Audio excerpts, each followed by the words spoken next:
Bismillahirrahmanirrahim. Bismillahirrahmanirrahim. Assalamualaikum warahmatullahi wabarakatuh.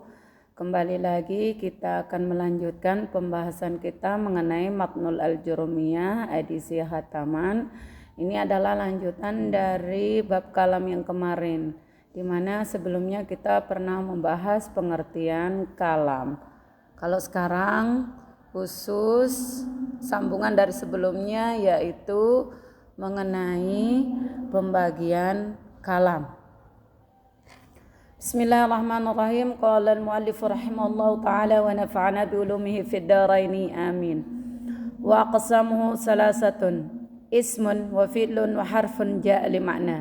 Wa aqsamuhu, adapun pembagian kalam, salasatun, ada 3. Yang pertama ismun, isim. Yang kedua fi'il, wa harfun jali makna. Yang ketiga adalah huruf yang memiliki makna. Yang pertama kita akan menjelaskan mengenai isim. Apa itu isim? Al-ismu huwa kalimatun dallat ala ma'nan fi nafsiha wa lam taqtarin bi zamanin wad'an. Al-ismu, isim, huwa adalah kalimatun, kalimat, dallat yang menunjukkan ala, atas, makna yang menunjukkan atas arti, fi nafsiha, atas dirinya sendiri, walam taktarin, dan tidak terikat, fi zamanin wada'i, dengan masa.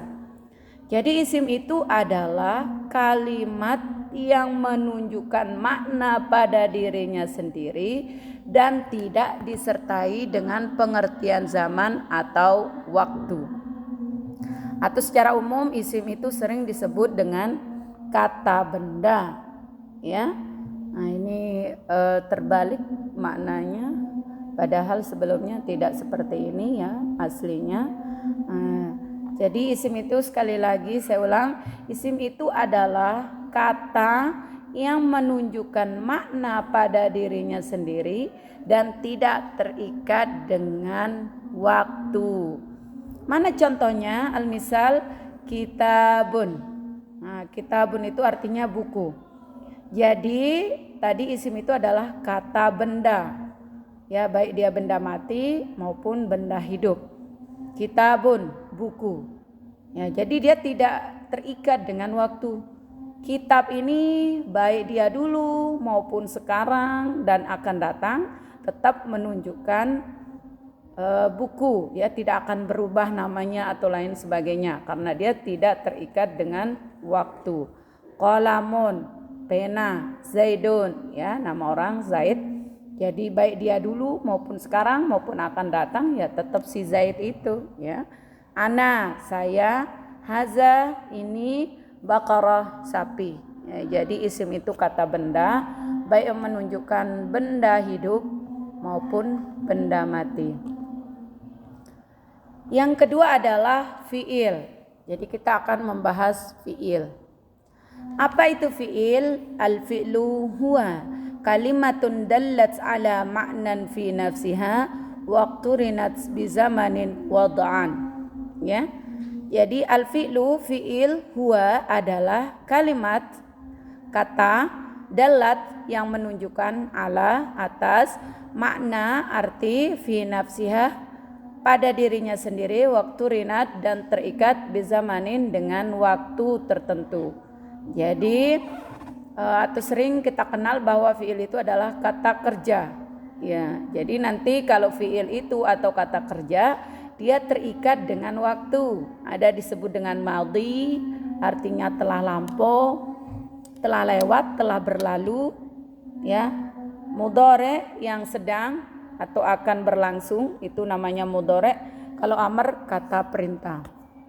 Nah, jadi fi'il itu adalah kata yang menunjukkan makna pada dirinya sendiri atau makna mandiri dan terikat dengan waktu, ya, telah lewat, sedang, atau kata perintah. Mana contohnya? Ya, contohnya adalah yang tadi, ya, kita ulang. Contohnya zahaba, ya, zahaba itu telah pergi, Zahaba adalah fiil madi, tandanya baris atas. Tapi ini nanti kita akan membahasnya, ada lagi tanda-tandanya. Yang penting kita ketahui dulu bahwa fiil itu adalah kata kerja. Zahaba, ya zahabu, izhab itu artinya pergi. Jadi pekerjaan itu ada zahaba, telah pergi. Ya zahabu, sedang atau akan pergi. Karena fiil itu menunjukkan waktu, ya, dia terikat dengan waktu. Izhab, pergilah. Qoma, telah berdiri. Yakumu, sedang berdiri. Kum, berdirilah. Nah, itu fiil. Sekarang huruf. Ya, huruf. Apa itu huruf? Al-harfu ja'a li ma'nan. Huwa kalimatun dallat ala ma'nan fi gairiha. Jadi huruf adalah kata yang menunjukkan makna pada selainnya.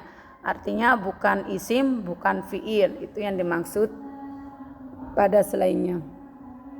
Maksudnya adalah huruf itu adalah kata yang menunjukkan makna yang dapat dipahami apabila dirangkaikan dengan kalimat yang lain. Misalnya huruf itu akan digandeng dengan isim, juga dia akan digandeng dengan fiil. Ya, nah jadi baru bisa dipahami maknanya huruf itu kalau dia bersama kalimat yang lain. Ya, jadi contohnya misalnya huruf jar, ya.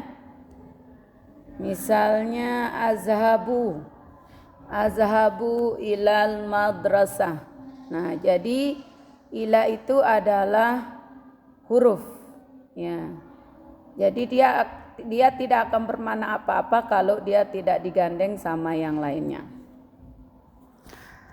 Nah, sekarang kita akan membahas tanda-tanda isim, ya. Fal ismu yu'rafu bil khafdi wa tanwini wa dukhulil alif wal lami wa hurufil khafdi wa hiya min wa ila wa an wa ala wa fi wa rubba wal ba wal kaf wal lam wa huruful qasami wa hiya al waw wal ba'u wat ta'u. Nah, jadi fal ismu adapun isim yu'rafu dikenal, diketahui bil khafdi dengan baris bawah, wa tanwin wa dukhulil alif wal lami adanya alif lam, wa huruful khafdi adanya baris bawah atau huruf jar. Mana dia huruf khafat atau huruf jar? Wahia min, wa ila, wa an, wa ala, wa fi, wa rubba, wal ba, wal kaf, wal lam. Wa huruful qasami dan tanda isim berikutnya adalah huruf qasam atau huruf sumpah. Wahia yaitu al wawu, huruf wawu, wal ba'u, ba, wa ta'u, ta. Ya. Sekarang kita akan bahas satu persatu. Tanda isim yang pertama adalah al-khafdu atau baris bawah. Nahu contohnya pada lafaz basmalah, bismillahirrahmanirrahim. Jadi kalimat bismi, lafzul jalalah Allah, lafaz ar-rahmani, ar-rahimi. Nah, itu semua baris bawah. Jadi dengan kita melihat baris bawah itu kita mengetahui bahwa kalimat itu adalah kalimat isim.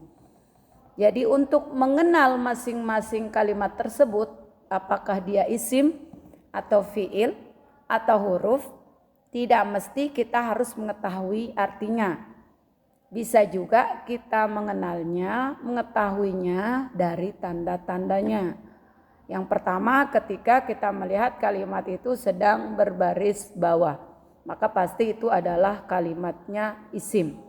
Bismi, kalimat bismi maka itu isim karena baris bawah. Allahi, lafzul jalalah karena juga berbaris bawah maka itu juga isim. Ar-Rahmani juga karena berbaris bawah juga isim. Ar-Rahimi sama, ya, isim. Tanda yang berikutnya, ya, tanda yang berikutnya adalah dengan adanya tanwin, ya. Yang tanwin itu dhammatain, fathatain, kasratain. Misalnya Zaidun. Nah, Zaidun ini adalah kalimat isim. karena ada tanwin, dhammatain di akhir, dun, ya, zaidun. Madrasatun, tun, ya. Kitaban, ban, ya. Jadi ketika ada tanwin di akhirnya, maka itu bisa dipastikan bahwa itu adalah kalimat isim. Bisayyaratin, tin, ya, karena ada tanwin, maka itu juga isim. Dajjajatun juga isim. Itu tanda yang kedua. Yang berikutnya adalah alif lam, ya. Jadi ketika ada alif lam, maka itu juga sudah pasti isim. Mana contohnya? Alhamdulillahi, al. Nah, ada al di depannya, ya. Ketika ada kalimat itu ada terdapat di dalamnya al, maka itu juga kalimatnya kalimat isim. Al madrasatu, sama adanya al. Al kitabu, ya, al kitabu ada al. Tanda berikutnya adalah huruf jar. Jika kalimat itu didahului oleh huruf jar, maka itu sudah dipastikan bahwa kalimat tersebut adalah kalimat isim. Ya, huruf jar, ya, diantaranya min, ila, an, ala, fi, rubba, ba, kaf, lam. Ya, kalau mau diartikan min dari, ila ke, an tentang atau dari, ala atas, fi di atau di dalam, rubba jarang sekali atau sedikit sekali, ba dengan, kaf seperti li milik. Mana contohnya? Nahu azhabu ilal madrasati. Nah, huruf jarnya mana? Yaitu ila. Jadi otomatis kalimat yang berada setelah huruf jar maka itu adalah isim. Ilal madrasati. Jadi al madrasati adalah kalimat isim. Dari mana kita tahu dia kalimat isim? Karena didahului oleh huruf jar. Apa juga tandanya yang lain al madrasah? Adanya alif lam. Al madrasati, tanda berikutnya adalah ti, baris bawah. Jadi satu kata itu bisa memiliki lebih dari satu tanda. Jadi ada huruf jar, ada alif lam, ada baris bawah. Nah, karena fungsi huruf jar yaitu membaris bawahkan akhir kalimat isim, ya. Tanda berikutnya adalah adanya huruf qasam atau huruf sumpah, ya. Huruf sumpah itu adalah waw, ba, ta. Nah, huruf qasam ini sama persis fungsinya dengan huruf jar, yaitu membaris bawahkan akhir kalimat isim, ya. Mana contohnya? Wallahi, demi Allah. Wabillahi, watallahi, sama semua artinya demi Allah. Di dalam Al-Quran banyak sekali yang menyatakan huruf sumpah. Wal fajri, demi masa. Wal asri, ya. Jadi sama. Wal fajri, demi fajar. Wal asri, demi masa. Nah, sekarang fi'il. Wal fi'lu yurafu biqad wasini wasawfa wa taitani sisakinati. Wal fi'lu, dan fi'il itu yurafu bisa diketahui, dikenal, biqad dengan adanya qad, wasini sin, wasawfa saufa, wa taitani sisakinah, yaitu tak ta'nis sisakinah. Nah, secara umum karena nanti secara khusus akan ada pembahasannya di bab berikutnya, dia punya bab tersendiri mengenai fi'il. Jadi ini kita akan membahas tanda fi'il secara umum. Entah dia madi, mudhore, amr, ya.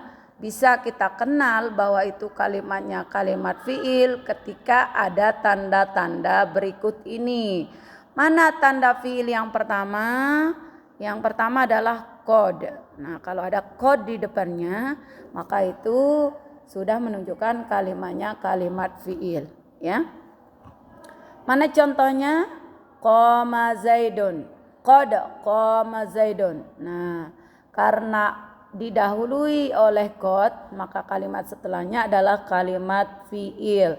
Qama adalah fiil karena didahului oleh qad, ya. Kalau Zaidun kan kalimat isim karena di akhirnya ada tanwin. Berikutnya contoh yang lain, qad aflahal mu'minun. Qad adalah tanda fiil, maka otomatis aflaha itu adalah fiil. Kalau al-mu'minun isim karena ada alif lam. Contoh berikutnya, qad yaqumu Zaidun. Nah, qad ini adalah tanda fiil, maka kalimat setelahnya yaqumu adalah fiil. Ya, kalau Zaidun isim karena ada tanwin.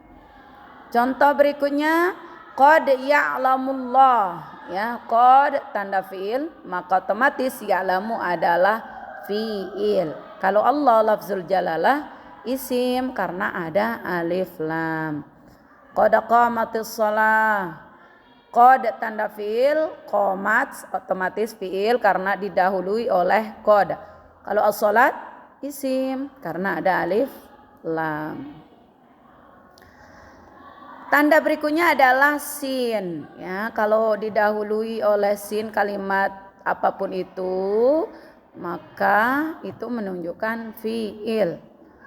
Nahu contohnya sayaqumu Zaidun, ada sin, sayaqumu. Jadi otomatis yaqumu adalah fiil karena didahului oleh sin. Ya. Kalla saya'lamun. Nah, saya'lamun karena didahului oleh sin, maka ya'lamun adalah fiil. Tanda berikutnya, tanda fiil berikutnya saufa. Ya, kalau ada saufa. Nahu saufa yaqumu Zaidun. Yaqumu adalah fiil karena didahului oleh saufa. Ya. Contoh berikutnya saufa yu'tihim. Ya. Nah, jadi yu'tihim adalah fiil karena didahului oleh saufa. Saufa yarda. Ya, sama yarda adalah fiil karena didahului oleh saufa. Tanda berikutnya adalah ada ta'ut ta'nis sakinah. Tak mati yang menunjukkan perempuan, ya. Qomats. Nah, qomats. Tadi kan di atas itu yang nomor 1 pada qad itu qoma. Ya. Jadi qomats. Qomats ini walaupun tidak ada qad, tetapi karena ada ta'nis sakinah, maka itu juga namanya fiil. Karena ada tak mati di akhir, ya. Qomats, ya. Aslinya ini bertulis qomat. Tapi di sini di HP kelihatan banyak tambahan sepertinya, ya. Padahal di laptop tidak seperti ini, ya. Nah, zahabats. Nah, zahabats itu juga fiil karena di akhirnya ada ta'ut ta'nis sakinah. Nah, jadi tanda fiil itu mudah diingat. Dia ada 4 secara umum. Qad, sin, saufa, ta'nis sakinah. Itu tanda fiil, ya. Berikutnya adalah huruf. Apa itu huruf? Wal harfu ma la yasluhu ma'ahu dalilul ismi wala dalilul fi'li. Wal harfu, huruf ma adalah apa saja la yasluhu yang tidak sesuai ma'ahu bersamanya dalilul ismi tanda isim wala dalilul fi'li dan tidak sesuai juga tanda fi'il. Tidak sesuai juga padanya tanda fi'il. Jadi huruf itu adalah apa saja yang tidak sesuai bersamanya tanda isim dan tanda fiil, ya. Jadi huruf itu tidak dimasuki oleh tanda isim dan tanda fiil. Tadi kan isim mempunyai tanda ya, masih diingat? Yang pertama adalah baris bawah, adanya alif lam, adanya tanwin, adanya huruf jar, adanya huruf qasam. Itu tanda isim. Kalau fiil ada 4 secara umum, yaitu qad, sin, saufa, ta, ta'nis. Oh, ini isim dan fiil kok semua ada tandanya. Kalau huruf itu apa tandanya? Ya, jadi huruf itu tidak ada tandanya, itulah yang menjadi alamat tandanya. Jadi semua punya tanda. Kalau isim itu mempunyai tanda yang tadi sudah disebutkan, fiil juga mempunyai tanda sudah disebutkan. Nah, huruf itu tandanya apa? Ketidak ada tandanya, itulah sebagai tandanya ya. Nah, jadi kalau huruf tidak mempunyai tanda dan tidak bisa masuk pada isim dan pada fiil. Maksudnya huruf itu tidak dimasuki oleh tanda isim dan tidak pula dimasuki oleh tanda fiil, maka sudah pasti itu adalah huruf ya. Nah, huruf yang di sini adalah huruf yang mempunyai makna. Kalau huruf yang tidak mempunyai makna, maka dia tidak termasuk kalimat seperti huruf mabani. Huruf mabani itu yang seperti huruf zai misalnya pada kalimat zaidun. Nah, kalau dipisah zai, ya, dal itu tidak dinamakan huruf. Tetapi huruf ini adalah huruf yang mempunyai makna seperti ila, huruf jar. Nah, baru dia sempurna dipahami maknanya kalau dia gabung sama kalimat yang lain. Misalnya kalau hanya sekedar ila, kan tidak kita memahami kalimat tersebut. Tapi kalau dia digandeng sama yang lain, maka dia bisa dipahami maknanya. Azhabu ilal madrasah. Nah, jadi ila ini tidak ada tandanya. Tidak kita bilang isim karena dia kan baris bawahnya bukan, ada tanwin bukan, dan seterusnya. Fiil juga tidak dinamakan fiil kalimat ila ya, karena tidak ada qad, sin, saufa, ta, ta'nis. Oh, kalau tidak ada tanda isim, tidak ada tanda fiil di dalamnya, maka sudah dipastikan kalimat itu adalah kalimat huruf. Jadi huruf itu tidak ada tandanya, itulah sebagai tandanya. Jadi sampai di sini, kalau ada yang belum dipahami bisa dikomentarin, bisa bertanya di kolom komentar ya.